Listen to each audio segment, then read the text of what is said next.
Okay.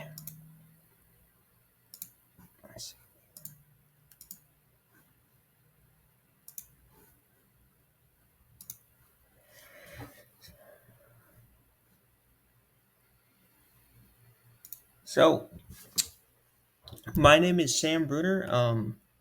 This is my presentation on murder data in the United States. This will be through 2014 through 2017. And this is total murders in the United States through 2014 through 2016. This is kind of just a general idea of the summary of the data. This is a bar graph showing there were just under 5,000 murders, or 6,000, excuse me, in 2014.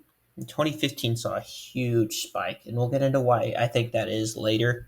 Some of the factors that I was able to find that could be possible contributions to that.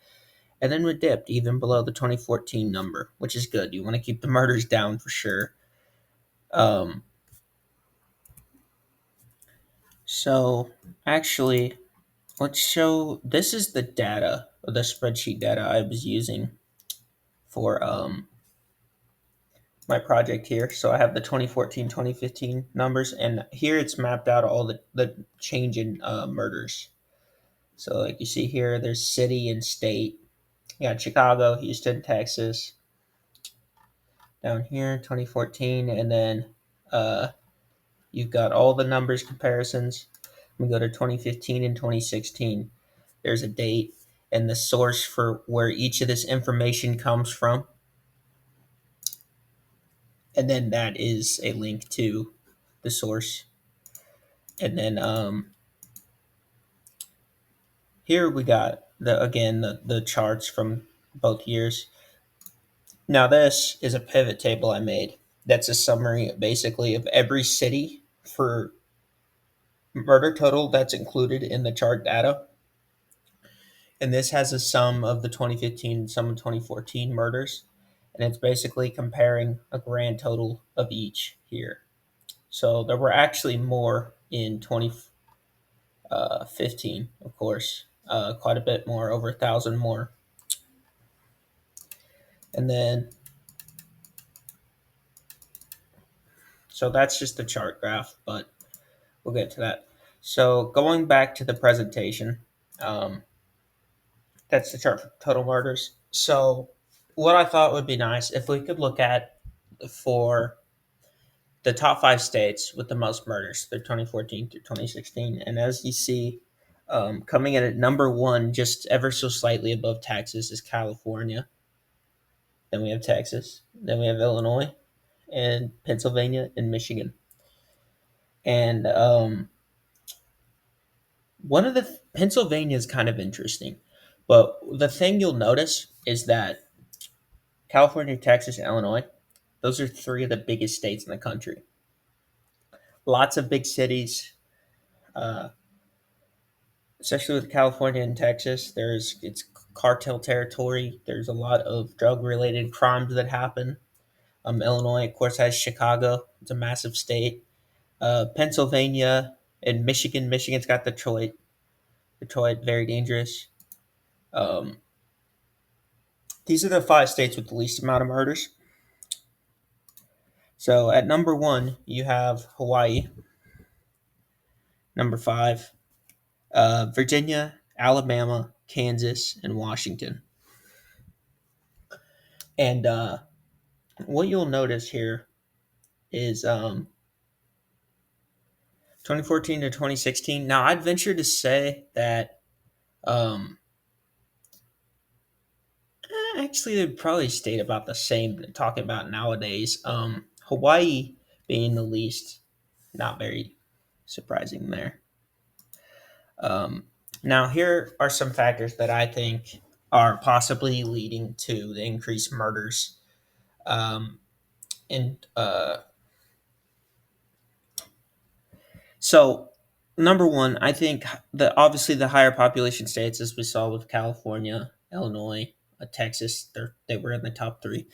Um, Big cities typically equals more crime. And then you have more gang and illegal drug trade is more prevalent in more urban areas and more borderish states. Now, 2015, if we go back to that chart real quick here, you see that there's a big spike that I mentioned in 2015, and it's significantly larger in number of murders that occurred that year than 2014 or 2016. Um, so, when discussing this, what do we think caused the murders in 2015? Well, what caused this spike? Um, so every year, it's the drug trade is worse and worse. Opioid crisis and epidemic is becoming horrible. It's just out of control. You may know somebody close to you who's fallen victim to this horrible epidemic. Unfortunately, it's getting worse and worse every day. Um, there's what's referred to as the Ferguson effect. And from what I could find on this was the belief that was dubbed the Ferguson effect, which basically, after the tragedy that happened in Ferguson, Missouri, with all the riots and the police shooting, um, there was a theory that police were less active in arrest and crime situations, um, and they were more hesitant to take action because they feared the backlash and retaliation and violence that might come from it, given the recent situation that happened in Ferguson. And um, there's not really concrete evidence to back this up, but there is, however, you could say, one could make the case that this was an actual factor that played into it.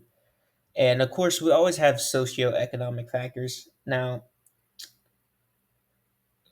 this kind of ties into the bigger cities as well, but in 2015, there was a rise in murders in a lot of those big cities like Chicago and LA and Houston. They all had a rise in unemployment and homelessness, and this typically will lead to ties in with the opioid epidemic, and also will lead to more crimes. Now, here's a link to my spreadsheet data that I used for the murder for this presentation, and thank you all for watching. That's it.